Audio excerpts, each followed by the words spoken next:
আসানসোলের সিপিএম নেতা তথা প্রাক্তন আসানসোলের সিপিএম সাংসদ মন্ত্রী আসানসোল দুর্গাপুর উন্নয়ন পরিষদের প্রাক্তন চেয়ারম্যান বংশগোপাল চৌধুরীকে দল থেকে বহিষ্কৃত করল সিপিএম।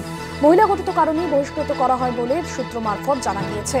দল থেকে বহিষ্কার করা হলো তাকে, তবে মহিলাগঠিত কারণেই তাকে দল থেকে বহিষ্কার করা হয়েছে এমনটাই সূত্র মারফত জানা যাচ্ছে। দুর্গাপুর উন্নয়ন পরিষদের প্রাক্তন চেয়ারম্যান বংশগোপাল চৌধুরীকে দল থেকে বহিষ্কৃত করল সিপিএম।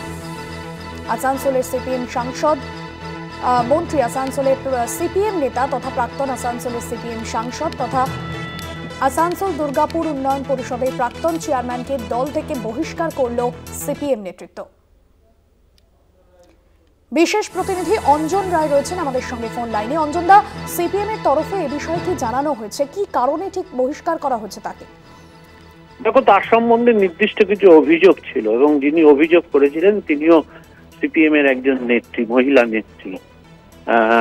তার অভিযোগের বিষয়ে তিনি প্রথমে জেলা কমিটিকে জানিয়েছিলেন এবং পরবর্তী ক্ষেত্রে রাজ্য কমিটির নেতৃত্বকে তিনি জানান। সেই অভিযোগের সত্যতা যাচাই করে সিপিএম এর পক্ষ থেকে এবং গতকাল নতুন রাজ্য সম্পাদক মণ্ডলীর বৈঠক হয়। বৈঠকে সেই বিষয় নিয়ে রিপোর্ট পেশ হয় এবং তারপরেই সিদ্ধান্ত হয় আপাতত তাকে বহিষ্কার করা হচ্ছে। বংশগোপাল চৌধুরী বহু পুরনো সিপিএম কর্মী। তিনি রাজ্যের কারিগরি শিক্ষামন্ত্রী ছিলেন, দুবারের সাংসদ তিনি।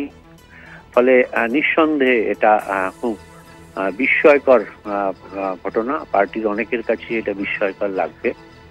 একজন মহিলা যেভাবে তার বিরুদ্ধে অভিযোগ করেছেন, তিনিও সিপিএম এর নেত্রী, তাকে যে ভাষায় কথা বলেছেন, হোয়াটসঅ্যাপে যেসব পাঠিয়েছেন, তার ফলে পার্টি ক্ষুব্ধ হয়েছে, তিনি ক্ষুব্ধ হয়েছেন। ফলে একজন নেতার এই ধরনের আচরণে বরদাস্ত করা হবে না, তাই পার্টি তাকে বহিষ্কারের সিদ্ধান্ত নিয়েছে। ঠিক একই বিষয়ে এর আগে ঋতব্রতকে বহিষ্কার করা হয়েছিল পার্টি থেকে। পরবর্তী ক্ষেত্রে সাময়িক 6 মাসের সাসপেন্ড করা হয়েছিল তন্ময় ভট্টাচার্যকে। এবার বংশগোপাল চৌধুরীকে বহিষ্কার করা হলো।